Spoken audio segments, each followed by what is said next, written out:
গোটা রাজ্য জুড়ে গুজব এবং গণপিটুনি যেন একটা মহামারীর আকার নিয়েছে। জুন মাসের শেষ দিনে অর্থাৎ গত রবিবারে একদিনে 3টি গণপিটুনিতে মৃত্যুর ঘটনা ঘটেছে।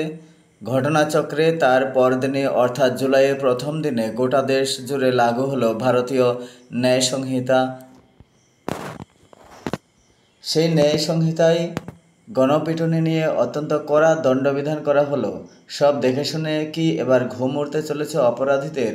দণ্ড সংহিতার নয়া অর্থাৎ ভারতীয় ন্যায় সংহিতা আইন অনুযায়ী এবার থেকে গণপিটুনির সাজা হতে চলেছে 7 বছর থেকে শুরু করে আজীবন কারাদণ্ড। অর্থাৎ গণপিটুনিতে মৃত্যু হলে সেক্ষেত্রে অভিযুক্তদের আজীবন হাজতেই কাটাতে হবে নতুন আইন অনুযায়ী। গণপিটুনির ক্ষেত্রে যাবজ্জীবন কারাদণ্ড তো বটেই, মৃত্যুদণ্ড পর্যন্ত হতে পারে অপরাধীর। প্রথমবারের মতো গণপিটুনি এবং বিদ্বেষপূর্ণ হিংসা বা হত্যার ঘটনাকে একটি পৃথক বিভাগের অন্তর্ভুক্ত করা হয়েছে। আবার ধর্মীয় কারণে বা গুজবের ভিত্তিতে যদি কোনো গণপিটুনি বা সংঘর্ষের ঘটনায় 5 জন বা ততোধিক ব্যক্তির মৃত্যু হয়, তাহলে সেটা তখন একটি বিশেষ বিভাগের আওতায় পড়বে। এই ঘটনায় মামলা হবে ভারতীয় ন্যায় সংহিতার 103(2) এর ধারায়। যেদিন এই নয়া করা আইন চালু হলো, ঠিক তার আগের দিন কলকাতার বউবাজার এবং সল্টলেকের মতো জায়গায় মোবাইল চোর সন্দেহে গণপিটুনির ঘটনা ঘটেছে মৃত্যু। একই দিনে তারকেশ্বরে গাড়ি চোর সন্দেহে এক যুবককে পিটিয়ে মেরে ফেলা হলো। নতুন আইনে এবার হাত তোলার আগে অপরাধীরা কি দুবার ভেবে দেখবেন তাদের নিজেদের ভবিষ্যৎ নিয়ে?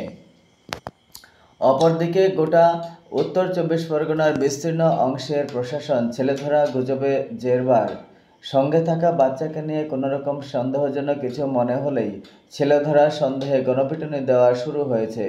সাম্প্রতিক সময়ে বিরাটির ঘটনাই হোক বা হাবড়া স্টেশন, শুধুমাত্র ছেলেধরার সন্দেহে শিশু মাকেই মারধরে অভিযোগ উঠেছে।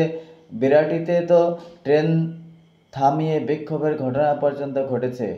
পরে দেখা গিয়েছে প্রত্যেকটি আদতে গুজব। এমনকি অনেক ক্ষেত্রে মারধরের অভিযোগে সামনে আসছে মহিলাদেরই নাম। বিরাটির ক্ষেত্রে তো একেবারে ট্রেনের লেডিস কম্পার্টমেন্টের ভিতরে মহিলারাই মারধর করেছিলেন শিশুর মাকে। সদ্য লাগু হওয়া নতুন আইনে কি সবাই একটু সচেতন হবেন? হুটহাট করে শুধুমাত্র কানে শোনা ভুয়ো খবরের আবেগে আইন হাতে তুলে নেওয়ার আগে বাংলার জনতা কি দুবার ভাববেন এবার? ভাবতে তারা বাধ্য, কারণ নতুন আইন বলছে ভাবতে বাধ্য হতেই হবে। তা না হলে বাকি জীবনটা জেলের ভাত খেতে খেতে ভাবতে হতে পারে কেন গুজবে কান দিয়ে অন্যের গায়ে হাত তুললাম।